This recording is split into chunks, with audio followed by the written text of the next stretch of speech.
আমরা সবাই টাকা ব্যবহার করি, কেউ জমা রাখি, কেউ খরচ করি, আবার কেউ বিনিয়োগ করি। কিন্তু টাকা নিরাপদে রাখা, দরকারের সময় তোলা আর ব্যবসা বাণিজ্যের জন্য ব্যবহারের জন্য যে প্রতিষ্ঠান আছে সেটি হলো ব্যাংক। ব্যাংক কি? ব্যাংক এমন একটি জায়গা যেখানে মানুষ তাদের টাকা জমা রাখতে পারে এবং দরকারে ঋণ নিতে পারে। এখান থেকে টাকা পাঠানো, বিল পরিশোধ, বিদেশ থেকে দেশে, দেশ থেকে বিদেশে টাকা পাঠানো সবই করা যায়। ব্যাংক শুধু টাকা রাখে না, বরং মানুষের জীবন ও ব্যবসা চালাতে সাহায্য করে। ব্যাংকের ইতিহাস। ব্যাংকের ধরন হাজার বছরের পুরনো।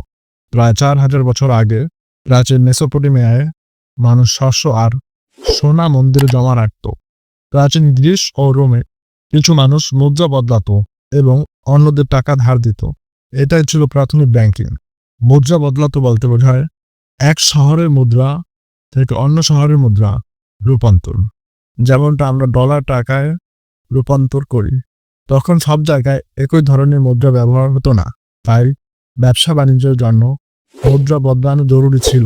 পরে মধ্যযুগে ইতালির মেডিসি ব্যাংক আধুনিক ব্যাংকের মতো কাজ শুরু করে। 1694 সালে ইংল্যান্ডে প্রথম কেন্দ্রীয় ব্যাংক, ব্যাংক অফ ইংল্যান্ড প্রতিষ্ঠিত হয়, যা আজকের ব্যাংকিং ব্যবস্থা ভিত্তি করে দেয়। ব্যাংক কিভাবে কাজ করে? ব্যাংক মূলত 3 ভাবে কাজ করে। টাকা জমা নেয়, ঋণ দেয়, লেনদেন করে। 1 নম্বরে টাকা জমা নেয়, মানুষ তাদের সঞ্চয় ব্যাংকে জমা রাখে। ঋণ দেয়, সেই জমা করা টাকা অন্য মানুষ বা ব্যবসায় ধার দেয়। লেনদেন করে, টাকা পাঠানো, বিল পরিশোধ, কার্ড পেমেন্ট সব ব্যাংকের মাধ্যমেই হয়। ঋণ নেওয়া, মানুষ বা প্রতিষ্ঠান নির্দিষ্ট সময় পরে টাকা ফেরত দেয়, সাথে সুদও দেয়। ব্যাংক সেই সুদের একটি অংশ জমাকারীদের মুনাফা হিসেবে দেয়। রেমিটেন্স। ব্যাংকের আরেকটি গুরুত্বপূর্ণ কাজ হলো রেমিটেন্স, মানে বিদেশে থাকা মানুষ তাদের পরিবারকে টাকা পাঠানো। যেমন কেউ বিদেশে কাজ করে, সে ব্যাংকের মাধ্যমে দেশে টাকা পাঠাতে পারে। এতে টাকা নিরাপদে, দ্রুত এবং সঠিকভাবে পৌঁছায়। যেমন বিদেশে কেউ যদি আপনার অ্যাকাউন্টে 1 লক্ষ টাকা পাঠায়, তাহলে সরকার থেকে নির্ধারিত 2.5% আপনার অ্যাকাউন্টে জমা হবে। যেমন 1 লক্ষ টাকার সাথে 2.5% যোগ করলে 1,02,500 টাকা আপনি পাবেন। রেমিটেন্স দেশের অর্থনীতির জন্য খুবই গুরুত্বপূর্ণ, কারণ এতে দেশের বৈদেশিক মুদ্রা আসে। ব্যাংকের ধরন। বিশ্বে নানা ধরনের ব্যাংক আছে। বাণিজ্যিক ব্যাংক, কেন্দ্রীয় ব্যাংক, ইসলামী ব্যাংক, ডেভেলপমেন্ট ব্যাংক। বাণিজ্যিক ব্যাংকের কাজ হলো সাধারণ মানুষের জন্য। কেন্দ্রীয় ব্যাংক দেশের টাকা নিয়ন্ত্রণ করে।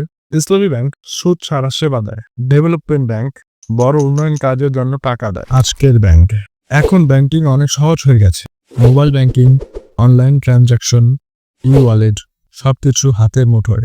এখন ঘরে বসে টাকা পাঠানো, বিল পরিশোধ, এমনকি বিনিয়োগ করা সম্ভব। ভবিষ্যতে ব্যাংকিং। ভবিষ্যতে ব্যাংকে আরো আধুনিক প্রযুক্তি আসবে, যেমন কৃত্রিম বুদ্ধিমত্তা, আর্টিফিশিয়াল ইন্টেলিজেন্স, ব্লকচেইন আর ডিজিটাল মুদ্রা। এতে লেনদেন হবে আরো দ্রুত, নিরাপদ এবং সহজ। ব্যাংকের গুরুত্ব। ব্যাংক শুধু টাকা হিসাব রাখে না, এটি একটি দেশের অর্থনৈতিক মেরুদণ্ড।